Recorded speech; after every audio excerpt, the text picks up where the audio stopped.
আজ আমাদের আলোচনার বিষয় পার্টস অফ স্পিচ।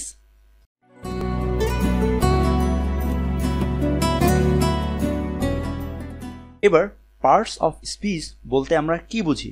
পার্টস শব্দের অর্থটা কি? অংশ। এবং স্পিচ শব্দের অর্থ বাক্য। তাহলে এই পার্টস অফ স্পিচ এর অর্থ দাঁড়ায় বাক্য এর অংশ, মানে বাক্যের অংশ। কিন্তু একটা দুঃখের বিষয় এটাই যে আমরা সবাই জানি পার্টস অফ স্পিচ কত প্রকার, কি কি, কিন্তু এটি যে কিভাবে বের করতে হয় একটা সেন্টেন্সে কোন পার্টস অফ স্পিচ কিভাবে ব্যবহৃত হয়, এটা আমাদের অনেকেরই অজানা এবং বের করতে একটু সমস্যা হয়। তাহলে আজকের এই ক্লাসের পর তোমাদের পার্টস অফ স্পিচ সম্পর্কে একটা নতুন ধারণা হবে এবং তোমাদের যে সমস্যাগুলো আছে সেগুলো ধীরে ধীরে সমাধান হবে। আমি এবার লক্ষ্য করি পার্টস অফ স্পিচ কত প্রকার।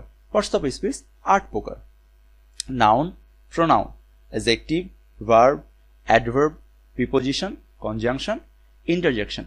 এই 8 প্রকার পার্টস অফ স্পিচ নিয়েই আমার এই পার্টস অফ স্পিচটা গঠিত। এবার আমি এই 8 প্রকার পার্টস অফ স্পিচের বিস্তারিত আলোচনার ভিতরে যাই। এবার আমি আসি নাউন সম্পর্কে আলোচনায়। নাউন নাউন বলতে আমরা সকলেই কম বেশি বুঝি যে কোনো কিছুর নাম, কোনো কিছুর নামকেই নাউন বলে। নাউন সাধারণত 2 ভাগে ভাগ করা যায়, যেমন কনক্রিট নাউন এবং অ্যাবস্ট্রাক্ট নাউন। কনক্রিট নাউন যে নাউনগুলো আমরা দেখি বা আমরা স্পর্শ করতে পারি, আর অ্যাবস্ট্রাক্ট নাউন যেটা আমরা দেখি না বা আমাদের স্পর্শও করতে পারি না, সেই সকল নাউন আমার অ্যাবস্ট্রাক্ট নাউন হিসেবে পরিচিত। এবার আমি আসি যে অ্যাবস্ট্রাক্ট নাউনের সাথে শেষে নেস, শন, হুড, শিপ, ডম, মেন্ট, ইজম, দি, টিওয়াই, এসই, সিওয়াই এইগুলো যদি ব্যবহৃত হয় তাহলে এটা আমার বুঝতে হবে যে এটি আমার অ্যাবস্ট্রাক্ট নাউন।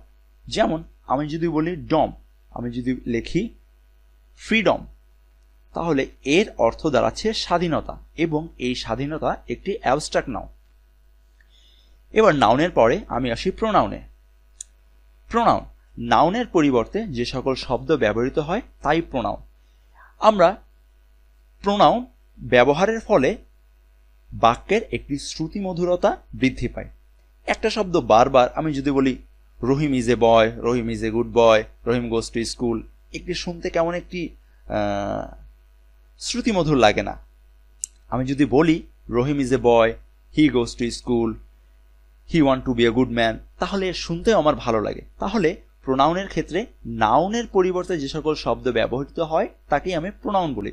যেমন হি, শি, ইট, দে ইত্যাদি আমার প্রোনাউন হিসেবে ব্যবহৃত হয়।